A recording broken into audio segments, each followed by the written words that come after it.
I can make you very special. Hundreds of years ago, people completely exhausted the planet's resources, leading to a total degradation of the population.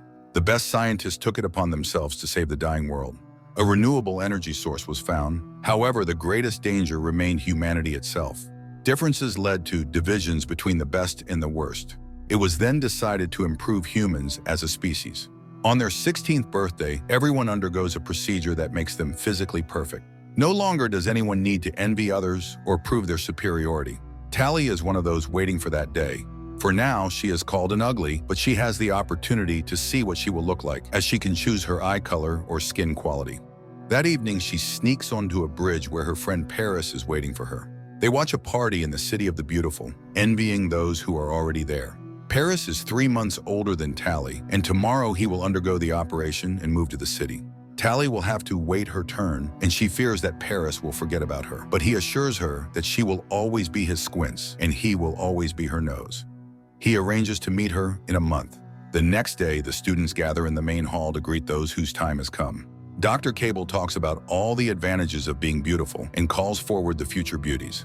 Paris says goodbye to Tally, and a girl named Shay, sitting next to her, notices this. In the evening, Tally returns to her room and remembers how she and Paris met when they arrived at school. He called himself Nose, and she called herself Squints. One day, the boy hurt his hand, and the girl intentionally cut her palm. From that moment on, they shared a mark of ugliness, a scar on their palms, and the belief that they were perfect for each other. The next morning in class, Tally talks about the white tiger orchid, which supplies energy to the cities and decorates the fields. That evening, she undergoes the mandatory scan for her future transformation, where she chooses gold for her eye color and dreams of reuniting with Paris, from whom there has been no news. The day of the arranged meeting arrives. The girl sneaks onto the bridge, but Nose is not there. Tally decides to sneak into the City of Joy. She reaches the outskirts, where a party is in full swing. Suddenly, a mask falls from above, allowing its owner to change their clothing. Tally puts it on, selects a dress, and heads out to search for her friend in streets filled with lights, laughter, music, and celebration. Miraculously, she finds Paris, who barely recognizes her. Even the scar on his hand is gone, though he swore he wouldn't remove it. It turns out that after the transformation, an ugly person's life becomes entirely different, where an eternal friendship oath no longer matters. Tally removes the mask to remind him of herself, but immediately becomes an unwanted presence. She runs, grabbing a rescue vest on her way. Realizing she is about to be caught, Tally jumps from a skyscraper. The vest saves her, and she manages to reach the bridge. But she is pursued, and just as she is about to be caught, Shay arrives to rescue her on her hoverboard. The girls immediately feel a kindred spirit. Tally shows Shay how to sneak into the locked kitchen and tells her that her meeting with Paris left her disappointed. One day, Shay suggests that Tally learn to ride the hoverboard and gives her a forbidden book to read. Tally learns that Shay told her friends about her jump with the rescue vest, and now she is the heroine of the entire campus, which could lead to her being denied the operation. But she continues with her lessons and masters the hoverboard. Later, the girls discuss beauty, and unexpectedly, Shay reveals that she doesn't want to change at all. For now, she takes Tally to a training ground where, choosing the most difficult track, she puts on a masterclass. After riding, Tally returns the book, in which she enjoyed the free flow of everything in the world, from natural seasons to relationships. Then Shay suggests that they both refuse the operation and escape with her to the smoke, a place where people live freely. She takes her friend to the edge of the school grounds, and after leaving their tracking rings on a branch, the girls fly into the wildlands. Crossing a river, they arrive at the ruins of an old city. Shay shows her the remnants of a roller coaster, lamenting that it is destroyed. She takes her friend to a tall building where they can call her friends from the wild world by lighting a signal fire.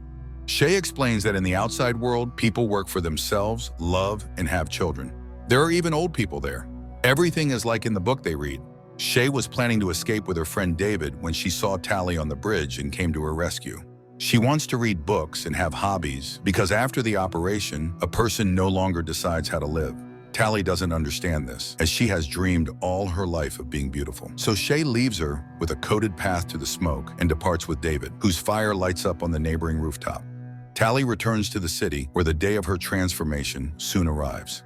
Unexpectedly, instead of the operation, she is taken to Dr. Cable, who turns out to be well aware of her friendship with the missing Shay.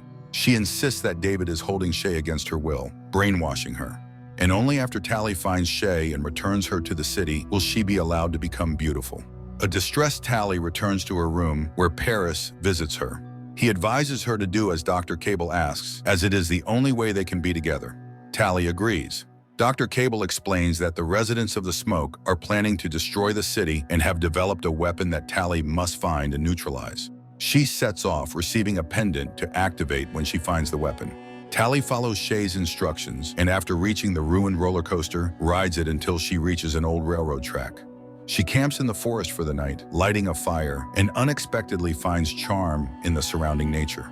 Later, she has to climb a steep cliff and cross the ruins on her hoverboard. The last stop is a white sea of orchids where Tally settles in for the night. Meanwhile, Dr. Cable calls Paris and offers to further enhance him. That night, Tally wakes up surrounded by burning orchids. As she is about to lose consciousness, David finds her. He checks her over, discards the transmitters he finds, ignoring the pendant, which is not yet active, and takes her with him. However, the tracker informs Dr. Cable that Tally is in the right place. In the morning, David brings Tally to the Smoke, where she reunites with Shay. However, the others find it strange that she managed to get there alone. Tally expresses her concern for Shay and believes she should return, but Shay has no intention of doing so and asks Tally to take a closer look at this way of life. The next day, Tally comes across a group of young people preparing for an expedition. It turns out that the fires are set by them because the orchids are toxic and drain nutrients from the soil, killing the planet. David offers her to join them and see the truth. The group flies on a mission aboard an ancient modified helicopter. From above, they see fields and forests destroyed by the orchids. Shay sets the plants on fire and a blaze erupts, suddenly revealing figures of people walking through the fire unharmed. Suddenly, the helicopter shakes and Shay falls down. Tally immediately jumps after her. She finds her friend and grabs her just as she sees a figure in a blue suit running towards them. But Tally grabs onto a rope thrown down from the helicopter, and the two girls are pulled out of danger.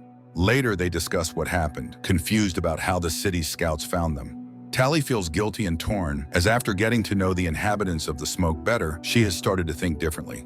Here, everyone works but doesn't use money, they just trade. The elderly aren't a burden because they contribute in their own way. Most importantly, the people have chosen to be here. They melt down old iron and make useful things. When Tally asks about weapons, Shay simply shrugs, saying, "Why would we need them?" Tally joins in the work, and even though it's hard, she enjoys the process. In the evening, everyone gathers around the campfires, where she is treated to natural foods. David tells the people that scouts have been spotted, meaning the city hasn't stopped pursuing them. While the Smoke believes in controlling nature, the city has perfected controlling people. By focusing on appearance, people stop reading, learning, dreaming, and choosing who they want to become. That's why they are ready to defend their freedom. The next day, David teaches Tally how to shoot a bow, noticing the calluses on her hands, and gives her his gloves as a gift. At that moment, the flamethrowers arrive, having encountered scouts again. However, these are not typical beauties, but very fast and strong guys. Later, Shay notices the gloves and explains that in this world, things are different from the city. If a guy cares for a girl, it means she's important to him, so Tally has to make a choice. One day, Tally asks David about the weapons. He takes her to his parents. They reveal that they used to be plastic surgeons. It turns out these operations are not as safe as people believe. There were even fatalities. While studying these cases, David's father noticed changes in the brain of the beautiful, realizing that after the procedures, people's thinking became clouded and they experienced a false sense of happiness. But only Cable realized the secret was uncovered, and they were removed from their work and their research results were confiscated. It became clear that the brain was being intentionally damaged to control people. David's parents were lucky to find themselves in a community of dissenters where they were given a medicine that helped them stay sane. That's why they fled and dedicated the rest of their lives to creating a cure. But one of the main components remained in the city. The serum is the weapon, though it's not yet completed. Once they obtain what's missing, they will need to test it on a person, but only if that person agrees.